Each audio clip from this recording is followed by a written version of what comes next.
दोस्तों, कांग्रेस सांसद सोनिया गांधी ने आशा वर्कर के लिए बहुत बड़ी बात कह दी है। उन्होंने कहा है कि आशा वर्करों का जो मानदेय है वो 4 गुना होना चाहिए। देखिएगा वो क्या कह रही हैं संसद में। मैं इस माननीय सदन का ध्यान एक अत्यंत महत्वपूर्ण और अति आवश्यक विषय की ओर आकर्षित करने के लिए खड़ा हुआ हूँ।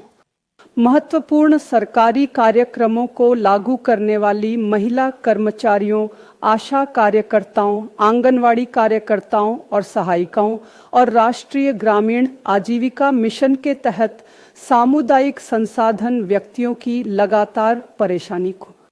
सर, इन पहलों का उद्देश्य महिला सशक्तिकरण के मार्ग खोलना है। हालांकि सार्वजनिक सेवा वितरण में उनके महत्वपूर्ण योगदान के बावजूद इन महिला कार्यकर्ताओं पर काम का बोझ ज्यादा है और उन्हें कम वेतन मिलता है। पूरे देश में आशा कार्यकर्ताएं टीकाकरण का काम करती हैं।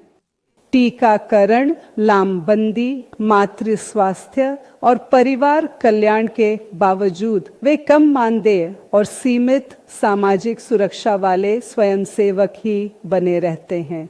केंद्र सरकार द्वारा आंगनवाड़ी कार्यकर्ताओं को भी इसी तरह प्रति माह 4,500 रुपये और 2,150 रुपये का बहुत ही कम मूल मानदेय भुगतान किया जाता है। सर, कम वेतन के मुद्दे के अलावा आईसीडीएस में वर्तमान में विभिन्न स्तरों पर लगभग 3 लाख रिक्तियां हैं।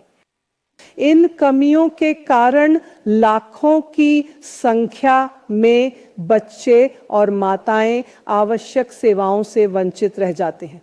भरे जाने पर भी ये पद जनसंख्या मानदंडों से कम पड़ते हैं, क्योंकि 2011 के बाद से जनगणना के आंकड़े अद्यतन नहीं हुए हैं।